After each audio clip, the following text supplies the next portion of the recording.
everyone, and welcome to episode 288 of the MTGGoldfish podcast. I'm Seth, probably better known as Saffron Olive, and we have the full crew here this week, starting with the owner of MTGGoldfish, Richard. How you doing this morning, Richard? Hey, Seth. What a morning to wake up late. Sleep in a little. Oh, man. Yeah. Richard and Krim both slept in a little bit this morning. And we got some big news, some surprise news. So we're going to have a fun podcast today. But before we get into all that, we have another co-host in Krim. How's it going today, Krim? Doing all right. I mean, as you said, I did get a sleep in a little bit today. So apparently some news have happened, and I haven't actually read any of this news yet. So I'm going to hear it from Seth, who's going to break it to me with some good old, breakfast with whatever. Yes. So obviously, we had a big announcement today, BNR wise. That's going to be the main topic of our podcast. It'll probably eat up most of it. We also have, maybe a little bit of wrapping up Double Masters. There was a Pro Tour or Players Tour finals this weekend, fish mail. So we'll see what else we have time to get to. But big topic going to be today's BNR announcement, which Krim is going to experience live on podcast. He has not seen it yet. But before we get to that, a reminder that our show today is brought to you by Card Conduit. And Card Conduit, they are the easiest way to sell Magic cards. As someone who's done a lot of buy listing, I can tell you, it is a hassle. It takes a lot of time to sort your cards, to type them into buy list, to ship them. You don't know if the postal service will lose them or damage them. There's so much that goes on with that. But Card Conduit is the easiest way to sell your cards, and all you gotta do is ship them to them, the folks from Card Hoarder, and they will sort them and grade them and sell them for you. And once your shipment is processed, you'll receive the proceeds minus their fee, and you can get a 10% discount now by going to cardconduit.com/goldfish. So thank you so much to Card Conduit for supporting the show. And let's talk some Magic. So obviously the big news, the surprise news, and this is totally a surprise. There was no pre-announcement about a BNR coming up. We just had a BNR actually not too long ago, so this was by surprise completely, and it goes into effect today. So this isn't a announcement of an announcement. It's like, hey, this BNR is going into effect today. So Richard, do you wanna do the duty and let Krim know what happened this morning? All right. Effective August 3rd, today, standard Wilderness Reclamation is banned. Growth Spiral is banned. Cauldron Familiar is banned. Weird. Krim, have a seat. 3 Fairy is banned. What? Yeah, we got him. We got him, boys. Every deck in the format gone. What? No way. 3 Fairy is gone? Okay, hold on. It gets better. It doesn't end there. It doesn't end there. Okay, that's standard. So 4 cards. So I don't know what the standard ban list is right now. Is it 30 cards? Hold on, someone pull it up. But Pioneer, Inverter of Truth, banned. Kethis the Hidden Hand, banned. Walking Ballista, banned. Underworld Breach, banned. 4 cards. 4 very unfair cards banned in Pioneer after last week's Oath of Nissa unbanning. Okay. Historic. We're moving on to Historic. We're not done yet. Wilderness Reclamation, banned. So you had some 3 Fairies on Arena and you wanted to play? Well, too bad. No! Banned in Historic as well. Last format, Brawl. Okay, hold on, Krim. You have one more format available on Arena. Guess what? 3 Fairy, banned. So Brawl, Teferi, Time Raveler is gone. So 4 formats. Teferi banned everywhere on Arena, right? There's nothing you can play him in anymore on Arena. Yeah. And big shakeups in Standard and Pioneer. And Wait. So all the formats that I could play on Arena have 0 Teferis. Yeah, uninstall right now. What are you gonna do? Well, you know what? I was looking to be a Neopets streamer anyways. So I mean, you still have Hero of Dominaria, Crib, so all is not lost. There still are Teferis you can play on Arena. That's still last year. Come on. No, but I don't want my opponents to interact with me. Dude, no way. That is... Okay. All right. Wilderness Reclamation, Growth Spiral, no surprise. Teferi, I guess it's not a surprise for Standard. But like Cauldron Familiar kind of caught me off guard there. Like, what? I mean, I feel like... I think it's correct. I feel like it's got to be like the... if we ban these other cards, then we expect that this will happen type of banning. So I assume they're trying to like head off banning like the Bant decks, banning most of the top tier decks, Wilderness Reclamation decks in Standard, and then just having it be 50% like Calavan decks. So my guess is that was what their plan was with Cauldron Familiar. But yeah, that's the one that sticks out, not just because it wasn't one people had talked about as much, but it's also the only Standard card that was banned today that did not rotate in September. Like Wilderness Rec, Growth Spiral, Teferi, they're just kind of like speeding up their rotation by 6 weeks. Cauldron Familiar was supposed to be around in the format for an entire year after rotation. And, it seemed like Sacrifice decks would still have a piece of the metagame after rotation. So that one definitely caught me by surprise too, but I think it's a good thing. I mean, the cat is just a random piece. It could have been anything from that deck. It could have been Witch's Oven. But we've talked about it like every week on the podcast. Like anytime you play an aggro deck, it gets invalidated by Sacrifice, right? Either they're just chumping for days and you can't kill them, or they're actually just taking your 3-drops and killing them with a 1-mana spell. So it invalidates every single aggro deck ever. And so if you want to play aggro, you got to play this kind of deck. So I think it's a good call. I think it's just as oppressive as Teferi. Like those two combined like makes you not be able to play any kind of creature deck. I mean that all of that makes sense. That all of that's true. Now I'm just wondering like, well, what about so I'm surprised Uro made the cut. They had to keep something for you, Krim. Oh, cool. Uro passed the test somehow. He threw Teferi and Growth Spiral into the blender and came out alive. Uro managed to duck out on all of that. And now, okay, well, you know what? I'm afraid to open my arena now. Cause like they're gonna say you've got wild cards, and I'll be like, yay, wild cards, and then I'll realize that I cannot. Oh man, I can't play 3 fairy. Okay, what if you bought the skins? What do you get when you buy skins of cards that are banned? Too bad, so sad. Because the fairy had like the stained glass one, like the full art one. I bought so many Teferi skins. You can't ban my sleeves. I have that. You can't ban my sleeves. No, sorry. Don't tempt them, Krim. They might. Also, second BNR, you can't use the sleeves. Yes, Teferi's sleeves are also bad. Wait, why is Nissa still legal in the format? How has Nissa gone this long? So what do we think about Standard going forward? Like, if we look at the meta, Temur Rec and 4-Color Rec were the top decks, I guess, of the format, depending on if you consider them the same or different. They're gone. Bant Ramp takes a huge hit with Teferi and Growth Spiral leaving. Probably gone. Rakdos Sacrifice without Cauldron Familiar. Gonna be way worse. Probably just not a deck, so that's gone. That leaves like various mono-colored aggro decks as the top tier decks of the format that are surviving, like mono green, mono white, mono red, although huge asterisk. Those decks were played to try to get in under Temur Rec and Bant Ramp. With those decks being banned, I think people can play sweepers and play answers to those, so I don't necessarily expect that we'll just see like mono green, mono white, mono red be the 3 top decks in the metagame. Do you think this is going to greatly improve Standard for the next 6 weeks until we get Zendikar, get full rotation? It'll be, I mean, I am excited because this is such a big shakeup that like this last month now is just going to be an entirely different game, right? I mean, it is like Richard had mentioned, it is a little bit of an early rotation.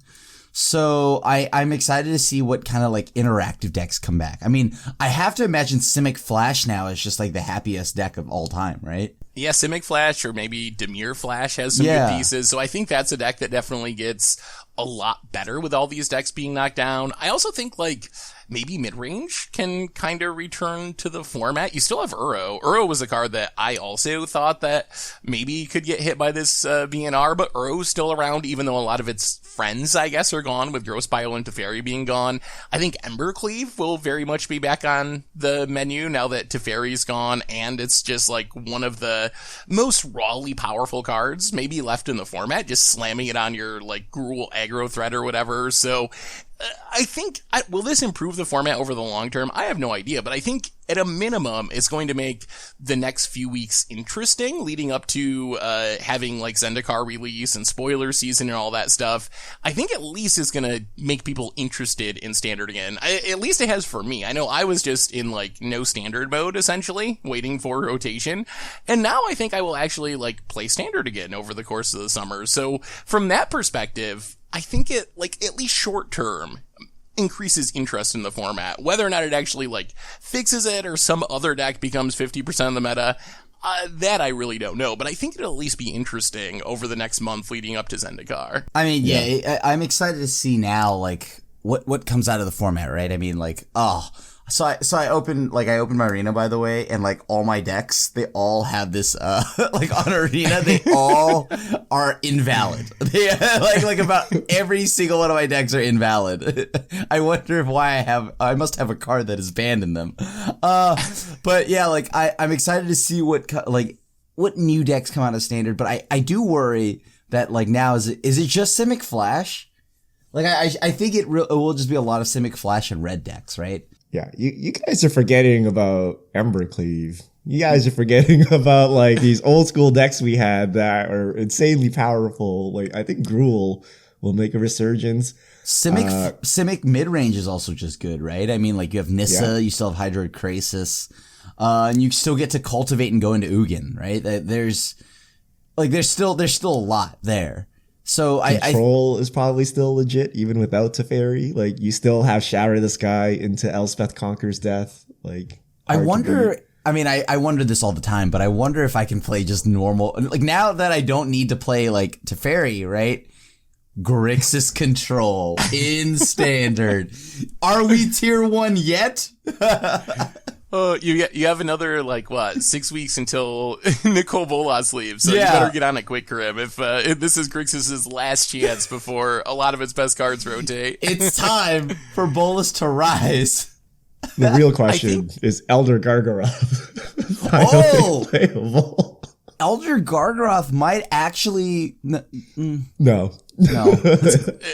It's closer slightly, but probably still not quite there. I think it's maybe just shift now. Instead of getting bounced by Teferi, it's just going to get quenched by Simic Flash, which is not necessarily more fun. Yeah, that is also true. It's like, cool. All right, I guess we'll just play all the counter spells now. But that means cards like Shifting Ceratops are insane again, right? Yeah, I'm hopeful, if it does become a thing where the Flash decks rise to the top, I'm hopeful that Shifting Ceratops and some of the other tools we have in the format can keep it legal, or keep it in check. I think another one to watch out for is Teamer Adventures. That was a deck that, when the metagame is, in a fair-ish point, that deck is absurd, because it can just outgrind basically anyone, but it doesn't really do well against Teamer Rec comboing off. So I think that's another one that I would keep an eye on, maybe, shooting up the metagame rankings and seeing a lot of play again. Yeah. Teamer Adventures is another one. Oh, boy. Because, it's also hard to go underneath that with an aggro deck, too, right? I mean, if they get the Lucky Clover, Stomp can just be a board wipe. Yeah, Fae of Wishes blocks pretty well. You got Brazen Borrowers to, bounce Embercleaves and stuff. Lovestruck Beast is insane blocker against most decks. So I think Teamer Adventures might be one of my picks to be, maybe a top-tier deck coming out of this. Yeah. Teamer Adventures, Teamer Flash, those are definitely good ones. How many cards do you think are on the standard ban list? Give me a number. We got 4 today. Oh man, I think, but we're getting close to rotation, so we have 2 years. Yeah, 15. I'm gonna say 15. All right, it's 10. It's 10.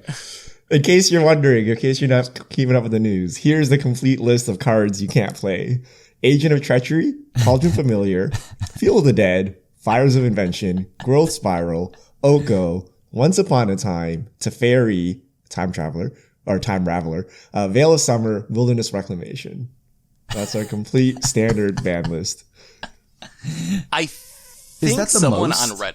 I think it's definitely the most we've had in standard since 1999. I think this Where came they up just on Reddit. banned all the artifact cards or something? Is that? I think that was during like Urza, when Urza was like ridiculously broken and had all the fast mana stuff. I think that was the all-time biggest BNR update. There was one in 1999 that banned a ridiculous number of cards, including like Legacy and Vintage and Standard at the time. But I think this is the second biggest BNR update we've ever had in the entire history of the game. I mean, wow. Yeah.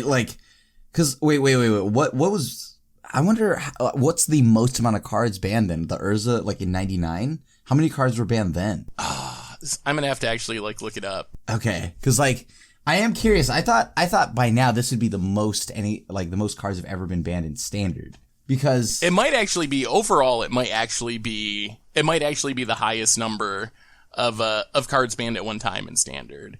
I know, like, there's this weirdness with, like, those early years there's a lot of weird stuff, like, Zorin Orb was getting banned in Standard at one point, and Standard rotated differently, so that's where it gets a little bit awkward to try to figure it out. I know the 1999 update was Dreamhall's Earthcraft, Fluctuator, Lotus Petal, Recurring Nightmare, Time Spiral, Memory Jar, Mind Over Matter. So that's 7.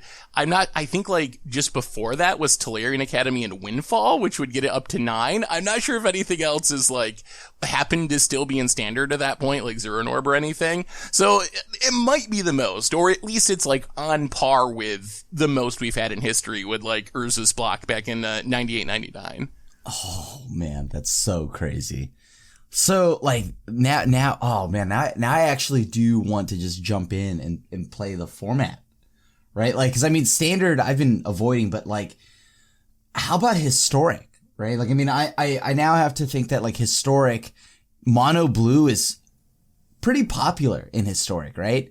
And your hope was to like slip in a 3 fairy if you're like a control deck or a controlling deck. So Historic now also kind of gets like, I mean, without 3 fairy there's going to be a lot of things running wild again, right? Well, you have to use counter spells to stop counter spells, Krim? No. You have to play an interactive game of Magic instead of just slamming down the equivalent of a choke or a blood moon on your opponent? Yeah, What? I like that. What is this? Against mono blue, you know what? I like that a lot. Now I have like 0 ways to actually ever beat mono blue. I mean, I'll never root for Mono Blue, but you're also not going to convince me that Teferi was the good guy in like any format. Was the good guy. He's a good dude. I mean, Historic, let's touch on Historic then, before we get to Pioneer. In Historic, I mean, obviously, Krim mentioned Teferi being gone. Wilderness Wreck is probably, I would say, the most impactful. That's something that we've been talking about for a while on the podcast. I know, Krim, you've been on the Wilderness Reclamation banning, like, train, even before I was. You've been talking about it for months now, and it has gotten pretty bad. I think the question people have been asking is Goblins. I would say right now in Historic, Wilderness Wreck and Goblins are like the 2 decks to beat.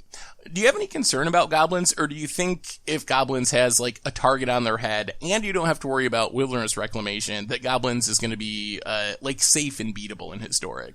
I mean, I think it's still got a little bit of an issue in that its power level just doesn't feel like Historic's power level right now. It feels like it's above Historic. Because yes, you like people are like, why don't you just board wipe it? It's like, well, you know, like I think I went up to like 12 board wipes main deck and still lost, right? Like the thing here is it's because Muxus just wins on the turn that it comes down. Your opponent has to be extremely unlucky, right? And like normally you can do this game plan where you run them out of gas, but you can't gas out a Goblins deck. Like they have so many ways to refill. Matron just gets, you know, like Ringleader once they're running low in cards. Matron gets whatever they need, and then of course you just the long game where like, all right, well, they just get to 6 mana naturally, and then you just jam Muxus and you lose anyways. So I do think that Goblins is a concern, even unless, you know, you go full on like hatred on them and you're like playing like 4 Hushbringers, 4 Containment Priests, you know, like all of this, like, you know what I mean? Like without playing these like crazy narrow cards, I don't know how you beat them, because it's not like you're hating out mono red. Goblins is a way different beast in Historic. Yeah. Oh, a correction. Yeah, that is. So historic, I previously mentioned the cards are banned, but they're actually suspended. So there's hope that Three Fairy and Wilderness Wreck come back. I hope not. Also feel the But to your point, like goblins, this iteration of goblins is pretty much like legacy goblins. Same with the modern version. It's the king of fair. You can't grind them out. So the way to beat them is to just go over the top and combo before they do. Something like Wilderness Reclamation could do. So now that that's gone, I don't know how you beat these like super grindy decks. Cause like you said, you can play a control deck. You can't keep up with the goblins. You can keep wiping the board again and again and again, and they just keep refilling. So it'll be interesting to see how that shakes out. Yeah.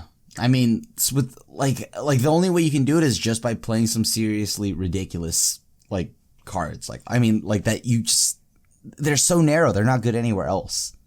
They can put in like a, what is not Curse of Death's Hold, Knight's Betrayal or whatever. They can put a couple. Actually, they can put those cards into historic. I mean, I agree. I just like I wish Karavik wasn't legendary. Or like they gave us a Knight of Death's Hold, like a Curse of Death's Hold, right? Yeah. Even Curse of Death's Hold would be great because first off, goblins would have a huge like problem with dealing with enchantments, and on top of that, it's not legendary. So if you ever stack 2 of them, it's over. Like, but right now, like Karavik, it helps, but they can get through it.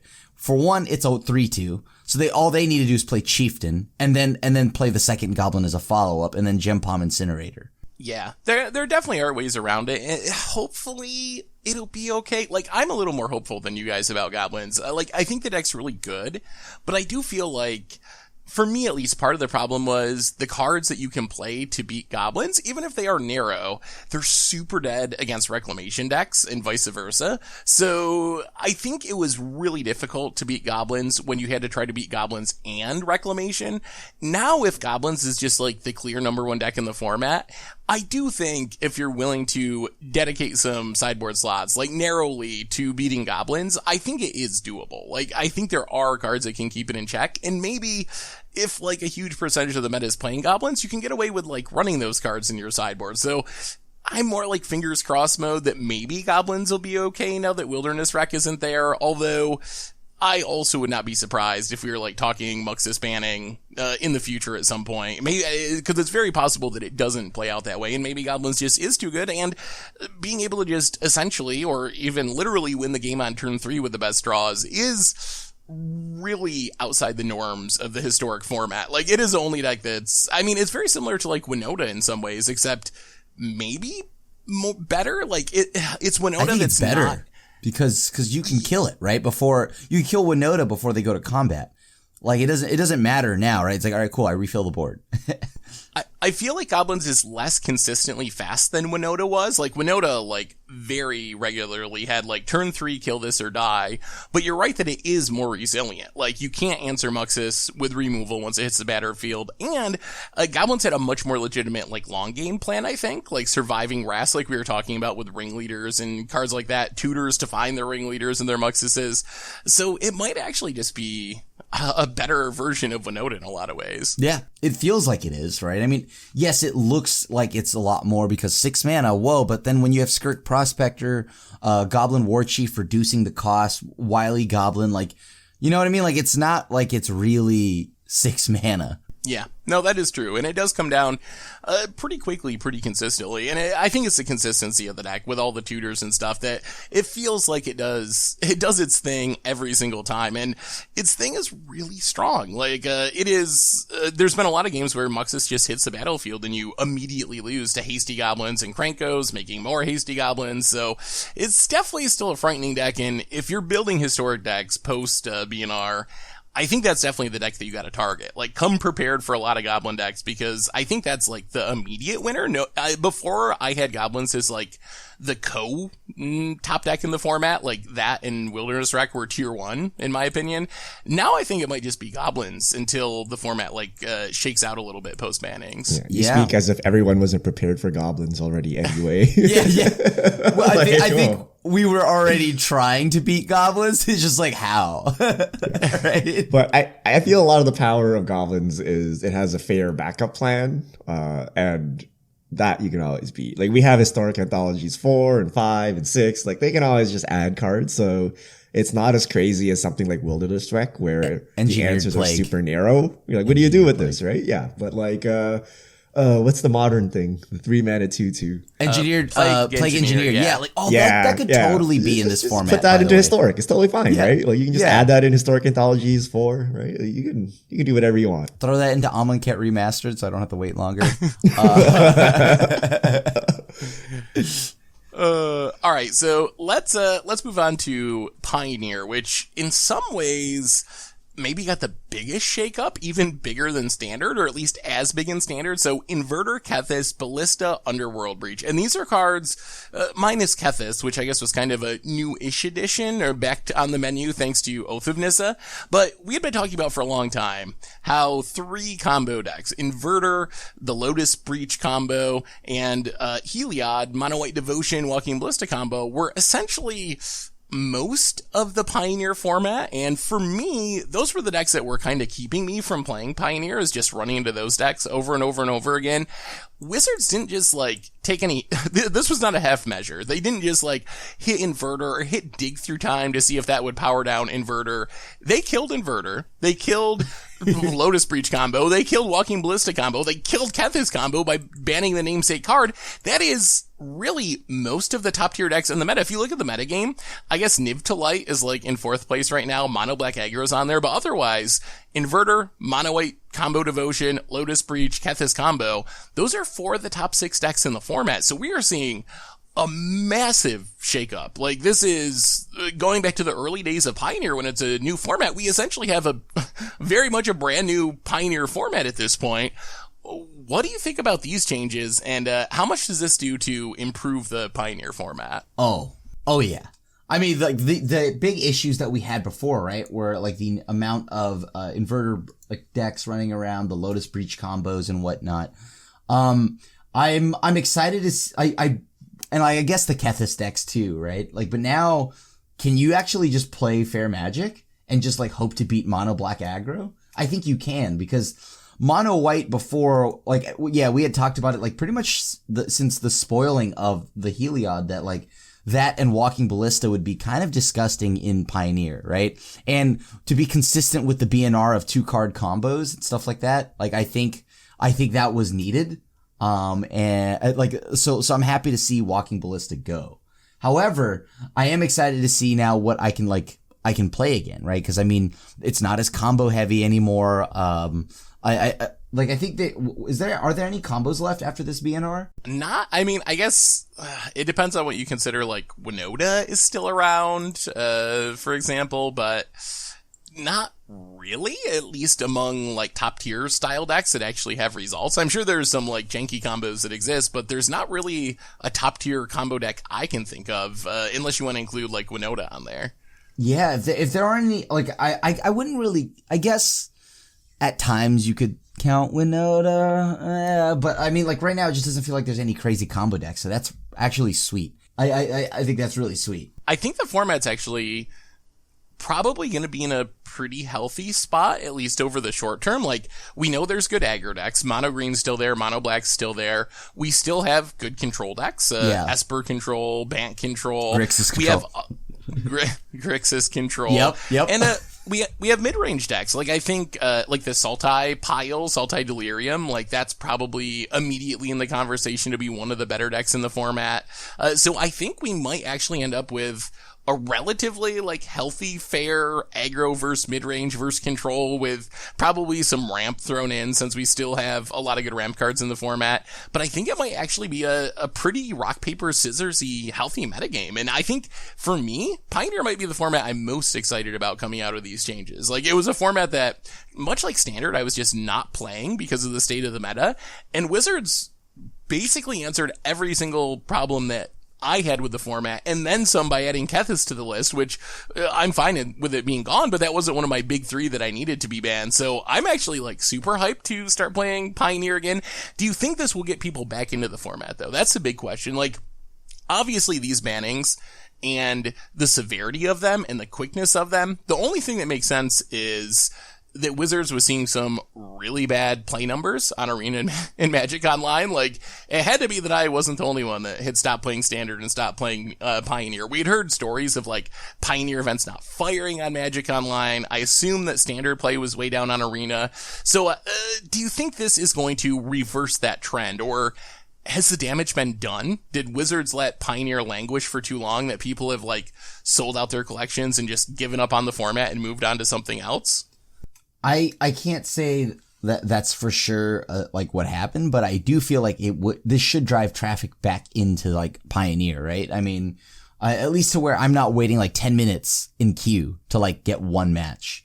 And then like on top of that, like Standard, everyone's just been playing Historic, right? I guess this does drive people back, but I do worry that like maybe the damage has been done, right? People have just fully been like waiting now, like they're just committed to waiting until rotation, because even though like 3 Fairies gone and all of that growth spiral, there are still some things that are still annoying in Standard.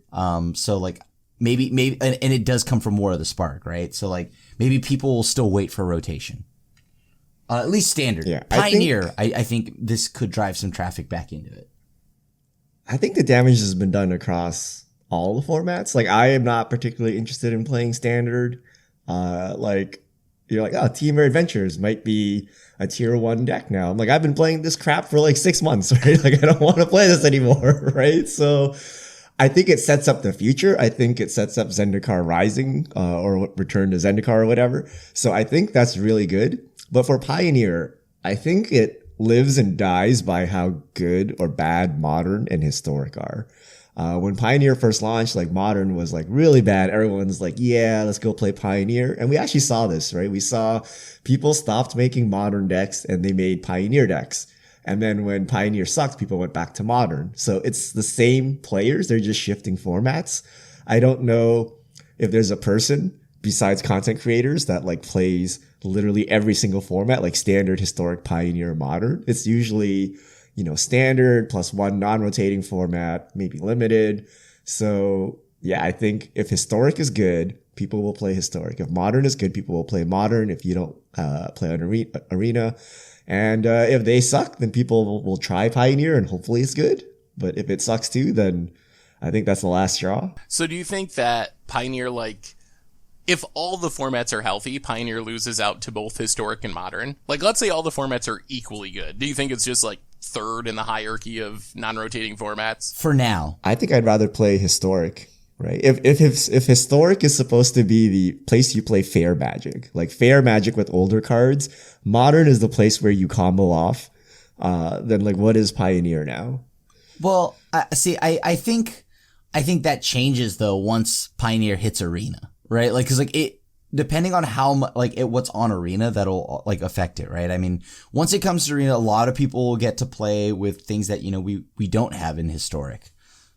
So I think it's gonna change once that happens. For right now though, while it's strictly on Moto, yeah, I do think that if Standard's healthy, if Historic's popular and Modern's popular, it does affect, Pioneer. Yeah, I think that is probably the biggest deal when it gets to Arena and how that goes. I think for right now, I think this definitely improves it, and I'm like hopeful that maybe the leagues will start firing at least again, at least short term. I think people will be hyped to try out decks. I know that I still get a lot of Pioneer deck submissions. I do like the Fish Tank articles and stuff like that, and a lot of people still send me their Pioneer brews, so there is still interest out there, and I have people that, like, come into the stream chat and are asking, like, when are we going to play Pioneer? And I'm like, probably never until they ban things.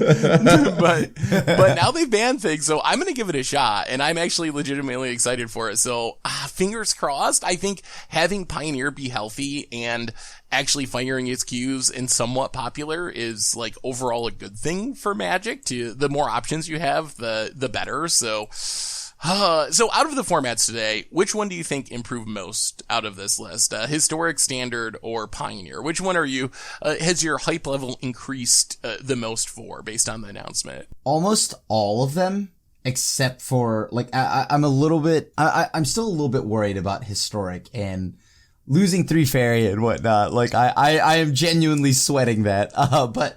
But other than that, I also wonder just real quick, what if Wilderness Reclamation just moves to Pioneer? Yeah. Right? Like that's still a thing.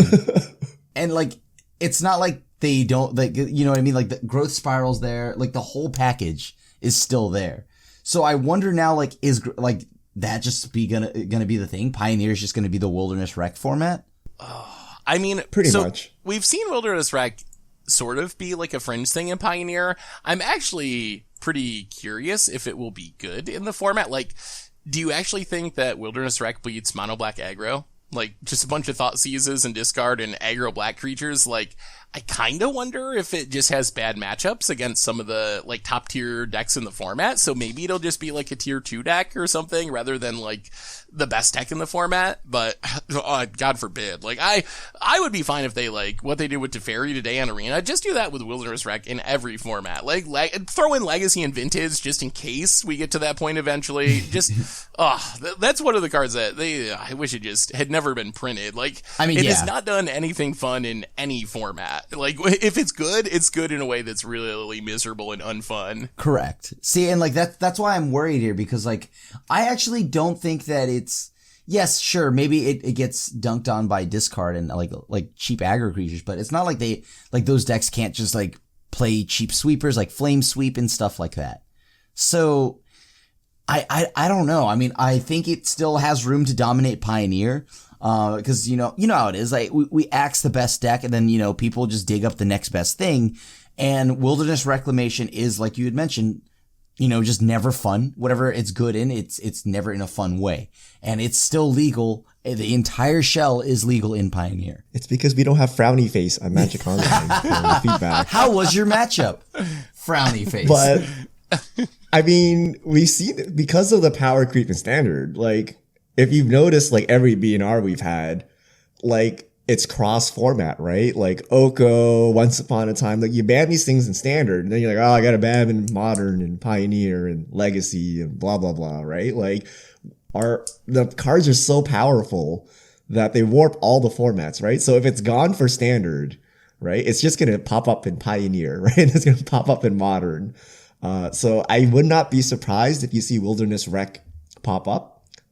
Maybe not now, maybe in the future. If it's not Wilderness Rec, the next card we see banned, like, is 3 Fairy going to be banned from Pioneer? Like, I don't know. Right? Yeah. So it's just Standard cards are so powerful that if they're gone in Standard, they might be gone in Pioneer Modern too. It could be like every single card we made in this era of Magic is just banned, right? It's like 2 out of whack. 2019 maybe being banned. Maybe you see Fires of Invention. Who knows, right? Like, you never know, right? So we just have so many cards being banned. And if the power level of like, I wonder if you just take a Standard deck, like an unbanned Standard deck, into Pioneer. Like, how would you fare with all the combos gone now? I mean, if it was fully unbanned with like Okos and Veil of Summers and Once Upon a Times, you'd probably be the best deck. I think that was the best deck in Pioneer before they banned Okos. we know that, yeah. All right, so another question on this for you guys. We were just talking about arguably unprecedented bannings. At least right now we have a tie for the most bannings we have ever had in Standard. We saw a huge list of bannings across formats. It's been consistent for the past year. Do you think that this is a sign that Wizards has realized that something has kind of gone awry with the design process, that we're needing to ban all these cards on a regular basis? Or the other thing I saw people say is that this is intentional. And I guess this is, like, I'm not super familiar with Yu-Gi-Oh, but I guess Yu-Gi-Oh, their community just, like, kind of accepts that they, like, print really powerful cards to sell packs, and then they ban those cards, and then they print more really powerful cards to sell the next set of packs, and then they end up banning those cards. Like, do you think this is intentional, and this is, like, what Magic is going to be like for the next 2 years? Or do you think with this huge set of bannings, and all the ones that have come before it, Wizards is, like, at least internally thinking, okay, we probably got to, like, change things up. Maybe we go away from this fire design philosophy. We can't keep having this happen where we're banning like 10 cards at a shot every 3 months. Where do you think we're heading for the future? Oh, man. That's tough. I mean, I'm sure they're going to definitely know, like at now, like all right, maybe we should dial it back a little bit, but will they? Oh, that's We've been saying that since Energy. Yeah. Like Evercool and Sahili Copycat. We're like, this is too much, right? Like, we've never had bannings before. Someone make a graph of like bannings over time. I think it's gone up exponentially. I don't know that they've learned anything. I feel like they're trying to sell packs by increasing power level, but they're not good at it. Right? They've been good at not increasing power level. Like Magic has been around for 20 years, and prior to kind of the current era of play design, we were pretty good about not power creeping. So much that the old cards, the Power 9, were unbeatable, and in general, like the old cards were too good. Nowadays, like Oko's just coming in and wrecking Legacy and things like that, right? So I think they're not good at doing this. I don't know if it's intentional or not, but I don't want to play it. Like it's okay that you have rotating power, but during that gameplay, it's just not fun. Like it's not fun playing against Wilderness Wreck. Like you have to play those cards or you can't win. So it's not like other games where they make a certain class or a certain race overpowered. This is just like you have to play this deck and it takes away the creativity of Magic. So I don't think I like this, and I'd rather just go back to the state of no bannings. And like, this is playing digital. I cannot imagine dropping like $100 into fairies or something and then having a banned, or being afraid it's going to be banned and just like, invalidating my entire deck and my Teferis and all of that. Like imagine if you bought promo Teferis for your paper deck to play standard Crim. Right? And you drop like, oh, okay, Secret Lair Teferi. Sure, I'll pay like $500 for this set of Teferis, right? And then like 2 weeks later it's banned, right? Like what are you going to do about this, right? So I feel it just undermines consumer confidence. Someone actually pointed out this actually like just kind of happened with Walking Ballista, and that was like the one valuable card in a Secret Lair drop when they did the robot one, or Transformer one or whatever. That was like the only money card in that, and that's why you spent $30 was to get like a $30 Walking Ballista. And I mean, I guess it's not going to go down to zero as he's playing Legacy, as he's playing Modern, but it did just get banned in a format, so we do kind of see that happening, and I think that is still a concern. I think it's less of a concern today with so much shifting to Arena, especially in Standard. Like, I'm not really sure how many people still play Paper Standard. And this is not like a pandemic thing, but I'm not sure how many people still play like competitive Paper Standard even when we're not in a pandemic and things are open. It feels like much of that has shifted to digital, so I think that makes it less painful. But that's still a thing. Like, if you look at the cost of the decks that were banned today, you're talking about like Team of Reclamation, $459, Bant Ramp, almost $600. I guess Rakdos Sacrifice is only $179. The Pioneer decks are also $400 to $500. That's a lot of money for people to lose, like, because your deck gets banned. So I think, how many times can that happen before people are just like, okay, like, Magic is already expensive. I've kind of like come to grips with the fact that I have a really expensive hobby. But if you keep buying decks for hundreds of dollars only to have them get banned a few weeks or months later, like, how long does someone do that before they're like, all right, maybe I'll like find another hobby where they don't invalidate my like purchase every few months? Like, I think that is still a legitimate concern for paper players. Yeah. I mean, it's totally understandable, right? I mean, like, I can't tell you how many people just like come into my chat and just say, like, ever since they switched to Arena, they've just been more okay with the bannings because the financial aspect of it. So like, if everything's just a wild card, it's obviously not as bad, right? But if you're spending real dollary dues, like hard-earned cash, and then getting it just invalidated immediately, that does feel bad, right? I mean, for me, I'll just cry and like just play it in EDH and whatnot, like my Teferis and stuff. But like, you know, like for people that are like way more like into the competitive scene and whatnot, like, you know what I mean? Like it's kind of a bummer, right? I shelled out for these Teferis and now I can't play them. So I don't feel like buying into another standard deck, because what if that gets banned? And I also think, like, probably to some extent, all of us come from a somewhat privileged position when it comes to like card prices and like decks and so forth. I think I remember one that stuck with me from a long time ago was some like 15-year-old kid who had spent his birthday money that he got on a Emrakul the Promised End, like the Delirium deck when it was in Standard, and then they banned Emrakul, and he was like, now I just like can't play Magic. Like I spent all the money that I got for my birthday to build this deck, then they banned the deck. So I think it impacts some people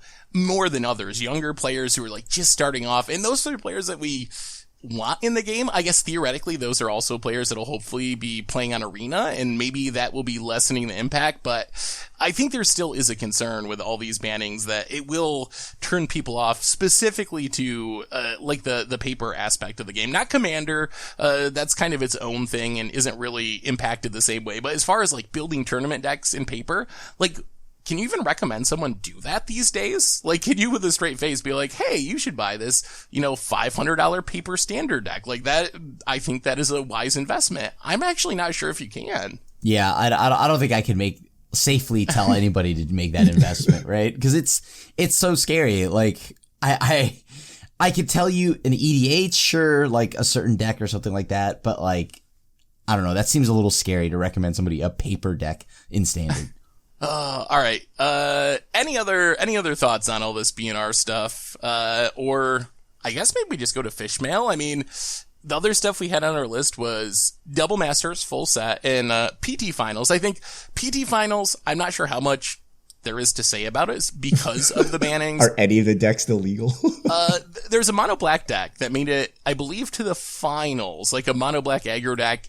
That one's still around, but that was also a deck that was very metagame specifically to fight reclamation decks. I think the pilot, I can't remember, at one point I think they said he was like, I don't know, 10-0 or something against rec decks, just like absolutely stomping, but lost to a rec deck in the finals. So that deck is still around, but really it was all about Team Rec. It was 50-something% of the meta. It was 50% of the top 8. That's gone. So I don't know if we can learn much from that.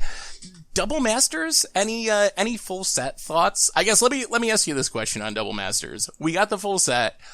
Are either of you going to pick up a box? That is something that I've been wanting to know. Like, am I going to pick up a box? I'm kind of like mulling over it. I'm not really sure. Like it's just like, I don't know. They did Liliana dirty, so no box topper Liliana. We needed another Bob art for some reason. So I'm going to have to wait up for Triple Masters. Triple Masters. They're like, hey, we heard the $100 packs went so well. We're gonna double it up again. It's now $200 packs. And you get 3 foils this time. And maybe they won't curl. But I don't know. I mean, the cards are expensive. I don't buy paper cards anymore because like what is the point, right? If I don't play with them immediately, maybe my deck is no longer around. We talked about the problems with Standard. It's the same for Modern and Pioneer and stuff like that. My Jund deck is invalid if I fill it out now. If I don't play it immediately in 6 months, I probably need a new build anyway. So like what is the point? So yeah, I just wait, and then if there's a specific promo I like, I'll buy it, but nothing really. I really wanted a new Liliana, and I don't have one, so I'm sad. And then that's it. End of story. But Thoughtseize. That Thoughtseize is the main driving point for me. Actually, that's the only. No one's paying $110 to pay 2 life and then have you Mystic Sanctuary it back. Okay. I think I've come around on VIP boosters. I think that's what I'm going to do is like open a couple of those instead of a box. I feel like that's where the value of the set is for the most part. So I think I'm heading that direction over picking up a box proper. The box itself, I mean, there is good cards there and there is good value there, but there's also just like so much variance. There's a lot of rares that I don't really need and don't really have any value. So I'm a little nervous to like open a full box, but I do think that the box toppers in general are really sweet. And even the ones that I kind of complained about with the like miscommunications about commons and uncommons being upshifted, even those, like the art's really sweet. I think I would like to have those in my collection. So I think that's the direction I'm going to go is just snag a few of those and get my pack cracking fix that way. How many is a couple? I mean, there's ridiculously expensive. So I don't know, maybe like literally a couple. Either that or I'm just gonna like go big and get like a case and do a video of it and then probably regret it.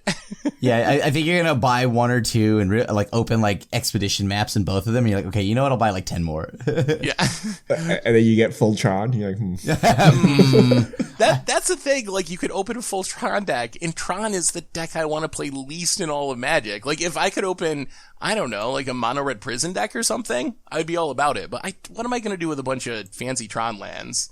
Good Nothing. You can actually build most of Tron right here. You got Karn, you got Worm Coils. Yeah.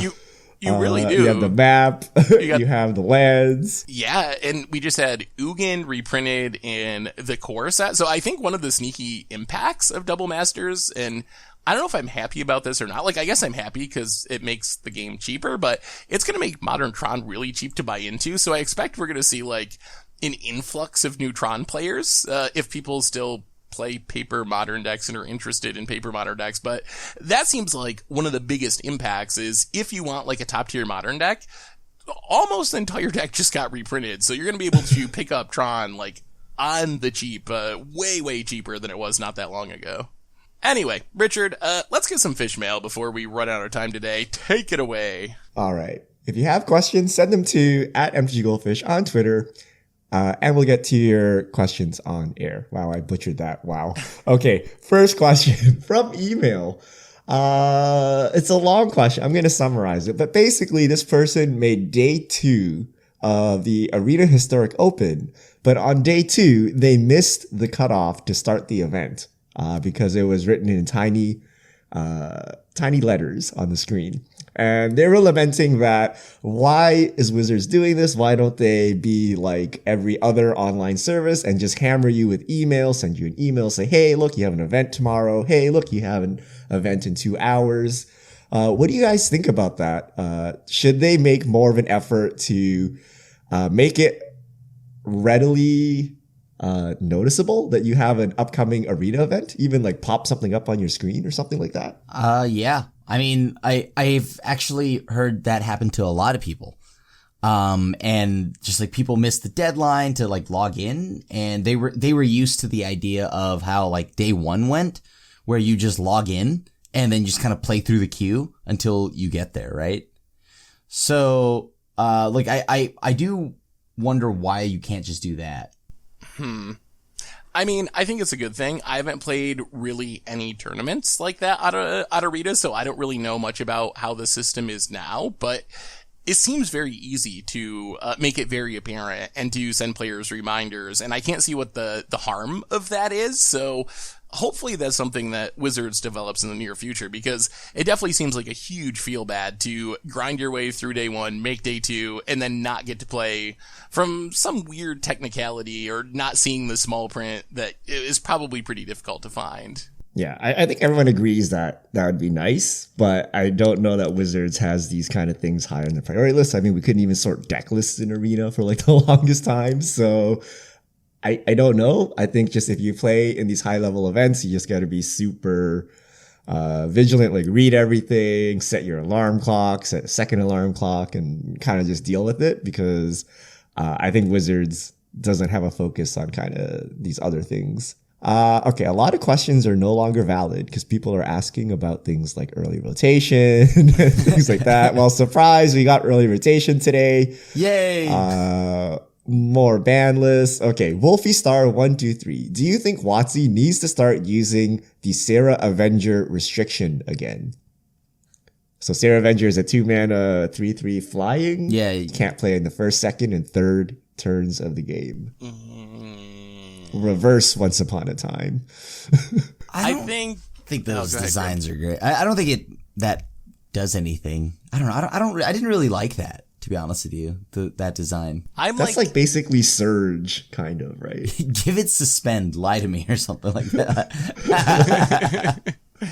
I'm okay with it in small doses. Like, I think Sarah Avenger is a sweet card, but as far as being like a mechanic or something that shows up on a bunch of cards, I don't think I would like that. I just don't know what it does either, right? Like, because like what now you get, like, let's just say we already have a 3-mana 6/6, right? And like before, I think with Sarah Avenger, it was pretty cool because, well, all right, that was like a 2-mana 3/3 with flying, right? Crazy statted body. If they bring that back, and if there's a power creep to that, I think what it would be like essentially a free, I don't know, 30/30 that you couldn't play until turn 3. Oh, so you think it would be like have to be massively overpowered to make up for the downside? Yeah, correct. I guess that is a concern, right? Like because a 2-mana 3/3 with flying was like, well, that's ridiculous, right? But now that's got to change, and it's got to power creep itself to like work in the 2020 meta.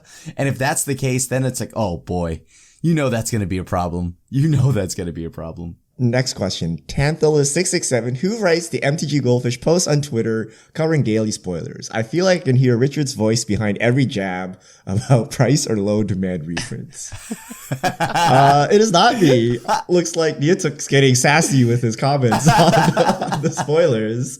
But yeah, it's not me. It's actually the person who edits Commander Clash. But it was me for the previous 6 years. So depending on when you were reading this.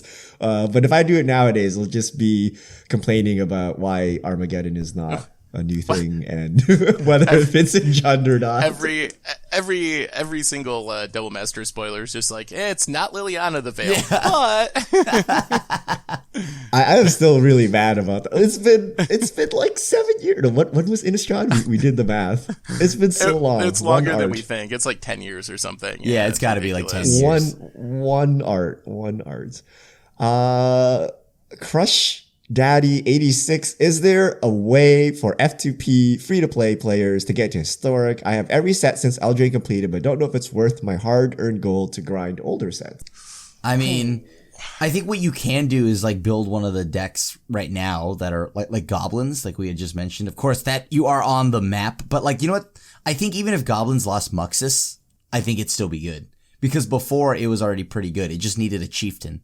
So I think you can build goblins, and even if they ban something out of goblins, which would most likely be Muxus, I at least that's what I see them banning, you would still be a good deck. And then you just jam that over and over and over. Yeah, I think goblins is a good option. There's also some decks that if you look at them are very similar to decks that are or have been popular in Standard, like Mono Red Aggro's a semi-legitimate deck. There's a Gruul Embercleave deck. Those decks, you probably already have most of the pieces. Some of them are literally the Standard deck plus Llanowar Elves in the Gruul deck or whatever that are actually competitive. So I would look around on the Historic Metagame page, which has recently been updated to have a tournament list instead of just all user submitted lists, and see that if maybe you have something that is basically already completed thanks to your Standard collection, that would be a really easy way to get into it. I will say that building decks that are mostly Jumpstart decks become really challenging, unless you just played a ton of Jumpstart, because you have to essentially spend wild cards on every single piece that you need, and that can add up pretty quickly. So go with Goblins, as Krim said, or try to find a deck that you mostly already have the pieces to from Standard, and start there, and then build out as you earn more wild cards. And if you've got a billion uncommon wildcards, mono blue. It's really popular again, and it doesn't use more than I don't even know how many rares it has. I think the only thing it has is just uncommons, commons, and then 4 Brazen Borrower. Yeah, it's it is very cheap. I remember it's very similar to Standard. So yeah, I think I'm looking at it right now. You need, I guess 3 mythics and 11 rares, it says altogether in the first build that pops up. I guess the Sea Dasher Octopus, a lot of people are playing. People have started to just drop that though, because now you can play Curiosity and Curious Obsession. So you might not actually even need to play all the rares that are listed on there. And some of the other ones are random, like Entrancing Melody in the sideboard. So yeah, you could definitely build a really cheap budget version of Mono Blue Tempo, and that is a legitimate deck. I think that's in our top tier essentially on the metagame page right now. All right, Nicholas Langrel 1. What do you think will happen first? WotC adding a 6th color to Magic, or WotC abolishing the reserve list? Adding a 6th color. You mean a 7th color? Because we have colorless. See, but technically, all right, fine, a 7th color. A non-colorless 6th color. I'm going to go reserve list. I don't think we're ever going to have a true 6 color. I know there's been like rumors about it and so forth. Oh man. Actually, I'm going to sidetrack us right now. Did you see, with Mero's, like panel about Zendikar Rising, he mentioned a land cycle that he'd been trying to print for a very long time. Yeah. Coming in the set. And it's a 6 card cycle. What possibilities are there with this land cycle? That really threw the 6 card thing really threw me, because land cycles are 5 or 10. Like I can't think of this. I think they're going to be 5 allied and then the Grixis Triome. That's what I want to actually happen. But in all seriousness, I do hope they finish out the Triomes. But it is something new, right? Like I do think it's got to. I think it's going to start off allied, and I do wonder what the 6th one is. Yeah, that's what I was trying to think. Like, why would there be an extra one? Like, what sort of design would require 6 cards in the cycle? So I'm actually really dual curious. Land. It can add colorless, or it can add colorless. I think we're getting a 6th color. I think the possibility for selling. So if you open the reserve list, it's like a bag of worms, and like a lot of people see that as the downfall of Magic. But a 6th color, like think of all the cards you can sell, like all of the new colored fetch lands, all of the new colored utility, like you just open yourself up to selling so much more products. Who cares about balance? Look at standard. We don't need balance, right? So I do think they will actually add a 6th color just to sell more cards, right? You can have new planeswalkers, you can have new dual lands, like every single dual land, you can have new master set, like what is it, purple masters, whatever, right? Like you can just sell so much stuff. I think that because if they do add a 6th color, that would add a bigger card collection, right? And making standard a bigger card pool. And that does, depending on how good that color is, that could, make it so that standard goes a little bit deeper than where it is now. And it gives it more longevity over releases and stuff like that. Yeah. I mean, I guess I'm not fully opposed to a 6 color. I just think it's unlikely. And I do think that they'll get rid of the reserve list eventually. Can they? Like, how do they take that back into the, at least legally, right? Like legal work wise, like how do they take that back? I don't know that there's any, like, what would you, like a class action lawsuit against a promise that was never written or agreed upon anywhere? Like, I don't know. Like, it wouldn't be a legal problem. It would be more like consumer confidence, right? Like, you would just never buy a card from Magic again, from Wizards again, because you feel it's going to be reprinted, right? So you would never buy a $500 card again. I mean, I would definitely feel terrible about like owning the duels that I have, but like at the same time, I think that it should happen. Like, I'd rather it happen, like, whatever I take. But why would Wizards want to promote Legacy? Like, it's just an artifact. It's just like an old artifact of Magic history. Like, why would they feel the need? I feel like maybe if they print it in, like, collector's edition or something like that, like a non-legal format, they could do that. But I don't see them, like, printing full-blown Legacy legal duels or things like that. Because, like, what is the point? All it does is just, like, make all the collectors angry. And then people to play a format you didn't want them to play anyway. So, like... But I mean, like, I guess, what about, like, in, like, a Mythic edition or some kind of, like, Expedition? Like, I think that'd be fine, right? Yeah. I mean... I feel like if anything gets them to do it, it's Commander. Like, I think that's where, like, Dual Lands and Gaia's Cradles and, like, that's why some of those cards matter. And even though I'm not sure how much, like, paper standard matters to Wizards at this point with the shift to Arena, I think that they do really care about Commanders. So if there's anything that makes them actually reverse the reserve list, I think it's going to be that Commander players, like, start to cry out for needing original Dual Lands and Gaia's Cradles and cards like that. I could never see, like, dual lands being cried out for. I mean, like, you know what I mean? Like, you have, the Battle Bond lands. They've made so many solid lands over the years that I don't think the duels will help. But I do think things like Gaia's Cradle, like, Gilded Drake is on that, right? Like, on the reserve list? I believe so, yeah. Okay, yeah. Like, I got that card for, like, $30 and I was complaining that it was $30. That card is not $30 anymore and has no need to be a $200 card. Like, there's no... They'll just make a better one, right? Yeah, they can just make a better one of all these other cards. Like, whatever, like, you can make a better Cradle. Like it like taps for land. It's like the new one that flips. It's just straight up a guy's cradle that taps for land for mana if you have no creatures, right? They can make those. I think this all comes down to Commander Legends, right? Like you can definitely just make better cards that are essentially what is the same card but improved, yeah. So like it would all come down to Commander Legends. Yeah. Also, Gilded Drake is almost a $300 card now. By the way. Oh, so it went up again. Yeah, it spiked again in the last few days. So great news, great news. I should like who buys these? I'm like so curious. Like if you're playing like casual EDH, even competitive EDH, like do you need a $300 Gilded Drake? Like what do you do with this, right? Like is it really necessary? Does that up the entertainment value? I feel like just like ordering fancy food or something, or for your play group is like a much better use of money at this point. It is a fun card, fun for I guess one person, but like okay, like I do think it is a cool card. It's not a $300 card. I know that. As I said, that card should not be more than like $40. The card should be like $1. I mean, in all seriousness, yeah, like it probably should just be a couple dollars, right? Like, but you know what? Like, there's so many other things that you can use in its place too. But I think why it's so good is because it's so cheap. It's like a 2-mana card. And I don't understand why that's still $300. I don't understand a lot of the reserve list cards. Like what, isn't Moat on that? Like Moat's on that, right? Yeah, Moat's super expensive. Oh, Moat is so I have a new meta. Instead of using money on cards to pay to win, you just straight up pay to win. So check your PayPal. I sent you $5. Just king make me. It's much better than spending $300 on a card to get advantage. Weird. Who knows if that doesn't already happen during Commander Clash? Ooh. We all have our PayPal balances open already. Does Richard always win for some odd reason?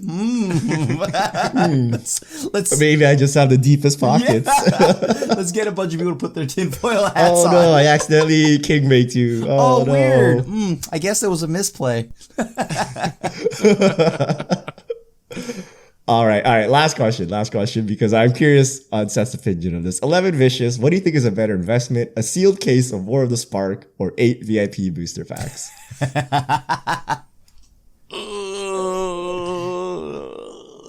I would say, so long term, I would say VIP booster packs. If you're just planning on holding them for the next 5 years or 10 years or something, I would say VIP booster packs. Short term, EV wise, probably still VIP boosters. So I guess VIP boosters all around. Because the only thing you're getting in a sealed Japanese case is Liliana foil. Right? That like, it's like that would make it so that the case was worth it. Because I think the Lily alternative art foil is, I think, like a couple grand. That is true. But the question is not even Japanese. It's just a sealed case. Oh, it's just normal. Oh, then the VIP 2000% then. Like whatever my answer was before, double that now. So I think the big reason is War of the Spark can and will be reprinted. It's going to be really hard and unlikely that Wizards reprints the same box toppers with the same art. I think if Wizards starts doing that, people would really freak out because they're like supposed to be collectibles. But you can bet that in a future master set, Teferi Time Raveler, well, maybe not Teferi anymore since it's banned in every format, but other good cards from War of the Spark will be reprinted and reprinted and reprinted. So who knows what the value of the set looks like in a few years. Yeah, I wonder if the fairy is actually never reprinted again because he's banned everywhere, and like that's it. All right, thank you to everyone who sent in questions. If you have questions, you can send them to @MTGGoldfish with the hashtag MTGFishmail, and we'll get to your questions on air. And I believe that brings us to the end of episode 289 of the MTG Goldfish podcast. So, Richard Krim, thanks for hanging out. Thanks to everyone for listening. Thanks to Card Conduit for supporting the show. So we will be back next week to talk about whatever goes down in the world of Magic. Until then, have a wonderful week. And this is the crew signing out.